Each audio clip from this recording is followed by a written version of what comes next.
Look, I know that Chicago has its own House of Blues, but I thought that was a chain that went a lot of places. These folks aren't even hiding the reference, unless I'm reading too much into it. Barely's, though? Really?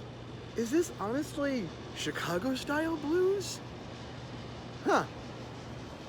I know that what's behind us is something in just a construction site come parking lot, but it's one of those proofs that just by wandering around off the beaten path, you can see things that aren't really part of the whole official tour of a town.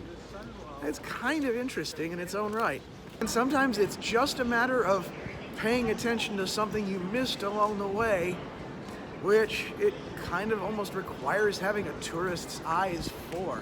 I wonder if some people who just go to work every day here in Halifax even notice these sorts of things. But we were just walking on Sackville Street maybe an hour or two ago and didn't spot this underground, or I should say under the building, passageway with all these televisions and whatnot just announcing their presence, albeit quietly. I still don't know exactly what Rogers Square is all about, but we're here and it's a kind of interesting thing to be passing through. Likewise, Daniel called me back after we passed through this underground square to look at this cafe, which has hung what looks like millions of icicle lights from its ceiling. And it's really quite the fascinating thing, especially for someone like him who's always been into lighting like this. I'm certainly glad that it amuses and captivates him in a way that a lot of places really don't. Another thing that I think people that live here just pass by without really giving a second thought to, I know I certainly would with things like the bean or what have you, but I think this is supposed to be a whale, which is representative of the local economy from days past. Yep, behind us, we've got something saying Downtown Halifax, and it reads that way on both sides. So I'm not sure if this means we're leaving downtown or entering it. There are shopping facilities over here, so maybe it's entering it, but there's also the pier, the port, and everything else behind us, so maybe we've just left it? I'm honestly not sure. There's certainly a lot more to Halifax than just those few blocks inland and many blocks from side to side around the pier, but we're gonna find out if there's more going this way. Well, maybe this is part of the downtown, walking past a bunch of shops and restaurants, including this one called Cheese Curd Express. If it wasn't for just having had our fill at Smokes, this would be mildly tempting. Do they do more to cheese curds than we do up in Wisconsin? I'm afraid I haven't stomach capacity to find out.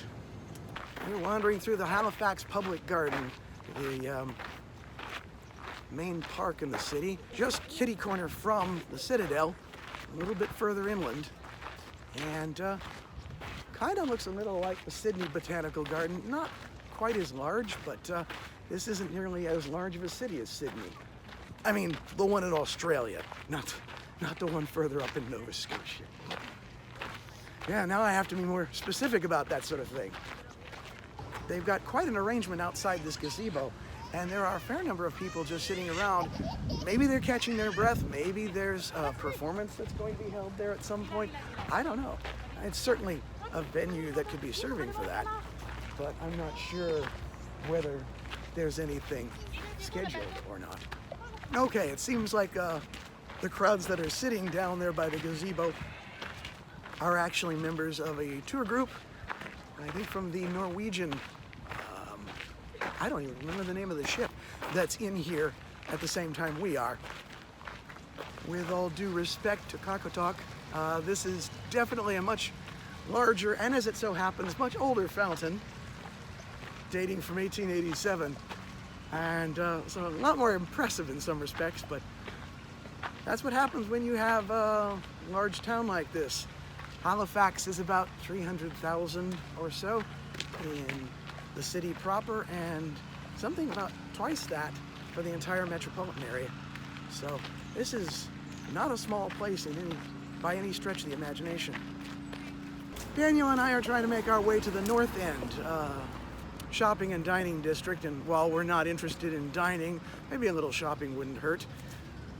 It is a little confusing because the map we were given at Portside basically shows inland being the up, and you usually think of up being north, but no, in this case it's more west.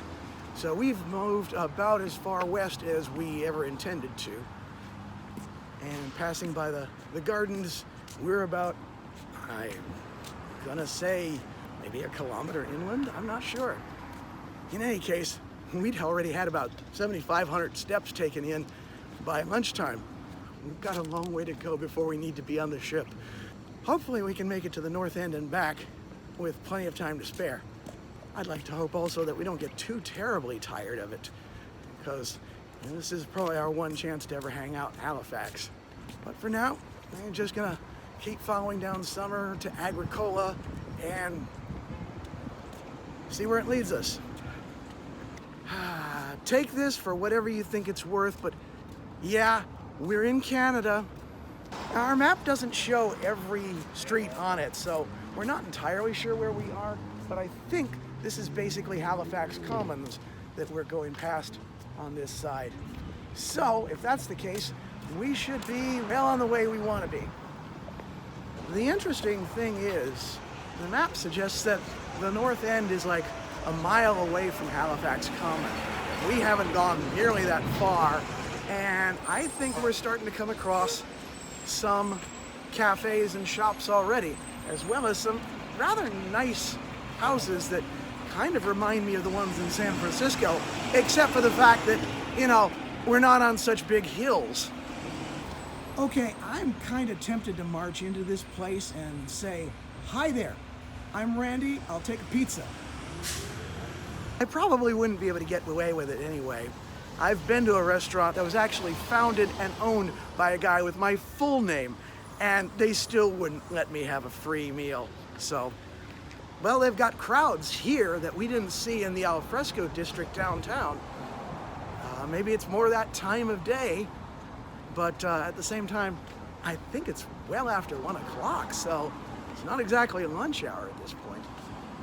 You know you're walking around in a high rent district when you see a car like this just parked on the side of the road.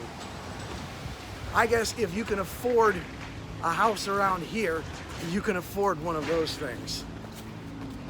The only thing that would be different from that in Chicago is that if you could afford a place on the Gold Coast or in Streeterville, you know better than to have your Lamborghini just sitting out there on the side of the road.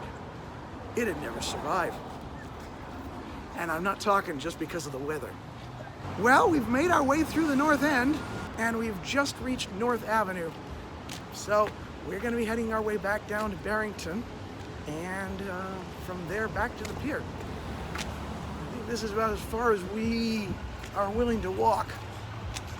Honestly, it had some nice homes, a few cute shops and cafes. Of course, the cafes are pointless since we've had lunch.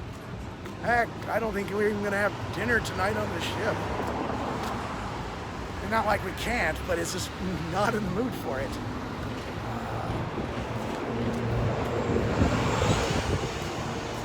And as far as shopping goes, well, yeah, you can take or leave it.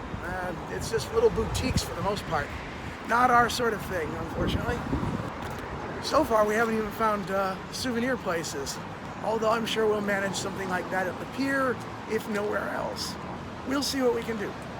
As long as we're passing by, I need to point out this, I don't know if it's a house or a church, but it sure looks like a house that was turned into a church, complete with stained glass windows and everything.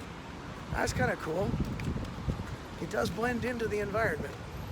Still on North Avenue, and we're actually dealing with houses that look very much like San Francisco. And some of them have these little national monument things on them. All right, we seem to have gotten a little confused, or maybe more, I'll own that one. We found ourselves to the McDonald Bridge, and no, not McDonald's, Angus MacDonald.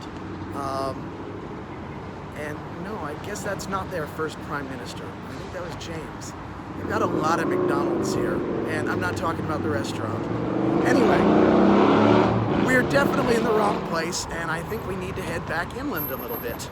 Well, I've been thinking we've been walking on Barrington Road, although it has felt like we were walking on the side of a major highway, which, again, Barrington Road being one of their main thoroughfares, seemed appropriate. But we've run out of sidewalk. It's all construction over here, so we've got to turn around somehow, make our way back inland a bit, and see if we can actually get through here. It's a little bit chaotic, to be honest. We're definitely going to be taking the back routes. We found a few residential alleys, as Daniel puts it, which, that's probably the best description I can come up with. And okay, there we go. Hoist ourselves up and make our way inland again. Man, and there is so much construction over here too. When we get over to here, and everything's been torn down and presumably, hopefully, is in the process of being rebuilt, but we'll see. The interesting thing is, on these last couple of streets, we've seen a lot of houses, again, that are marked with historical building type of designations. They probably can't tear these things down even if they are in disrepair. There are so many of them. I wonder how they're keeping them up. Some are boarded up, some are graffitied, and some like these are in reasonably good order.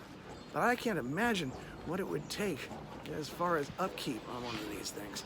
Now, I won't say necessarily that we lucked into finding a few more landmarks, but just by crawling our way up to Brunswick Street, we've found both St. Patrick's Catholic and